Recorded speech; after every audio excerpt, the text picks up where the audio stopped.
السلام علیکم ورحمۃ اللہ وبرکاتہ ازیک بیان حضرت مولانا سجاد نعمانی صاحب نام برکاتہ بیان تنہائی کی گناہ یہ بیان بوزو ضروری اینڈس تین بیم سانہ چینل پہ نئی آسن تم کرن سون چینل ضرور سبسکرائب اگر ویڈیو اصل باسو تیل گو لائک کمنٹ انسان جس گناہ میں پھنستا ہے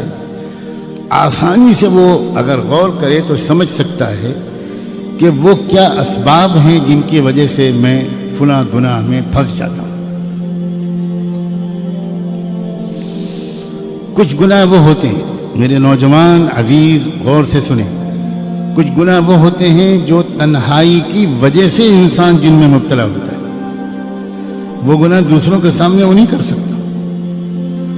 وہ تنہائی ہی میں اس کے اوپر ایسا ایک جنون طاری ہوتا ہے کہ وہ ایسے گناہ کر بیٹھتا ہے جس سے اس کی صحت بھی خراب ہوتی ہے، آگے چل کر زندگی میں اس کو بہت شرمندہ ہونا پڑتا ہے، اس کی شادی شدہ زندگی کامیابی سے نہیں گزر سکتی، وہ بیچارہ اپنی بیوی کو سے آنکھ میں آنکھ ملا کے بات نہیں کر سکتا۔ ایسے گناہ انسان سے تنہائی ہی میں ہوتے ہیں اور نوجوانوں سے کثرت سے ہو رہے ہیں اس دور میں۔ ایسے لوگوں کو چاہیے کہ وہ ایک بات تو یہ اپنی زندگی کا وظیفہ بنائیں کہ ایسی تنہائی سے اپنے کو بچائیں۔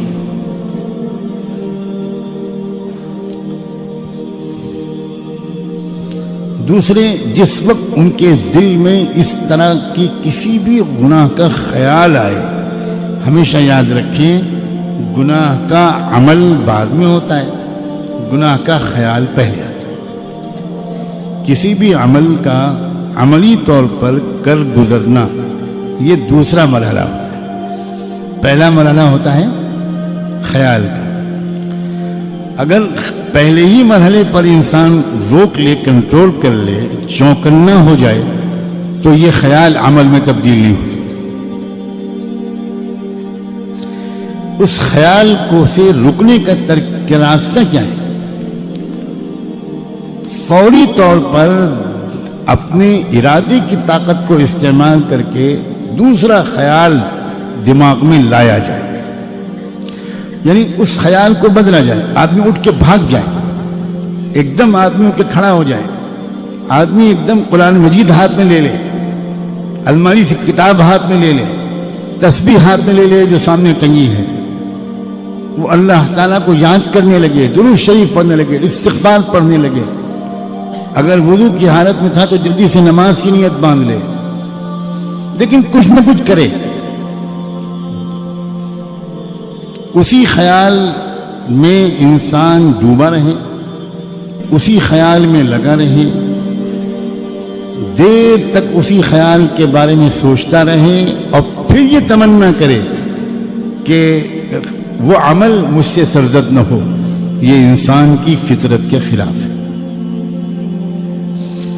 خیال عمل میں اپنے کو تبدیل کروا کر رہتا ہے، اگر آپ نے اس کو تھوڑی مہلت دے دی تو وہ پھر عمل میں تبدیل کروا کر رہتا ہے۔ وہ خیال کو بدلنا چاہیے، کسی بھی ترکیب سے خیال کو بدلنا چاہیے۔ حضرت یوسف علیہ السلام کو بھی خیال آیا تھا، ایسا نہیں ہے کہ ان کو خیال نہیں آیا تھا، اور انسان ایسا ہو ہی نہیں سکتا کہ اس کو خیال نہ آئے، لیکن یوسف علیہ السلام نے فوری طور پر فوراً اپنے خیال کو منتقل کیا اللہ کی پکڑ کی طرف، اللہ کی قدرت اور رحمت کی طرف، اور معاذ اللہ کہتے ہوئے بھاگے۔ یعنی انسان اپنی حالت کو بدلے، اپنی حیثیت کو بدلے، لیٹا ہوا ہے تو بیٹھ جائے، بیٹھا ہوا ہے کھڑا ہو جائے، بھاگے، نکلے باہر، اپنی جگہ بدلے، پوزیشن بدلے، مقام بدلے۔ ظاہری حیثیت بدلنے سے خیال کے بدلنے میں مدد ملتی ہے۔